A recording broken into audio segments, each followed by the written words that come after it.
Diesel શું ખરેખર ગુજરાતમાં ખૂટી પડ્યા છે? શું ખરેખર અચાનક જ ભાવ વધી જવાના છે? શું ખરેખર પેટ્રોલ ડીઝલના પંપોની બહાર એવા પાટિયા લાગ્યા છે કે અમારી પાસે પેટ્રોલ ડીઝલનો જથ્થો નથી? તો એનો જવાબ છે ક્યાંક હા તો ક્યાંક ના. એવું બિલકુલ નથી કે ગુજરાતમાં પેટ્રોલ ડીઝલનો જથ્થો ખૂટી પડ્યો હોય. પેટ્રોલ પંપ એસોસિએશનનું કહેવું છે કે થોડી સપ્લાયની ચેન ડિસ્ટર્બ થઈ છે, બાકી ઈંધણ કંઈ ખૂટ્યું નથી. જ્યારે આજે પ્રધાનમંત્રી નરેન્દ્ર મોદીએ સંસદમાં કહ્યું કે કોઈ પણ જાતની અફવામાં આવવાની જરૂર નથી.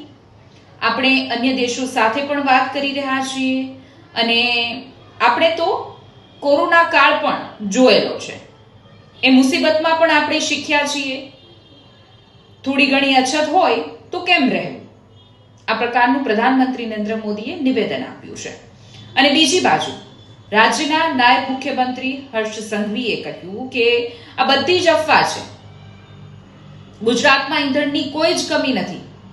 સરકાર નજર રાખી રહી છે અને સાથે જ ખોટી અફવા ફેલાવનારાઓને ચેતવણી પણ આપી દીધી છે કે એમની સામે કાર્યવાહી થશે. અને નાગરિકોએ કામ ધંધા મૂકીને પેટ્રોલ પંપ પર લાઈન લગાવવાની બિલકુલ જરૂર નથી.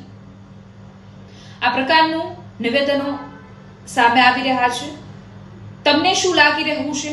તમારું શું કહેવું છે? કોણ ફેલાવી રહ્યું છે ઈંધણની અછતવાળી અફવા? મને કમેન્ટ્સ કરીને જણાવજો.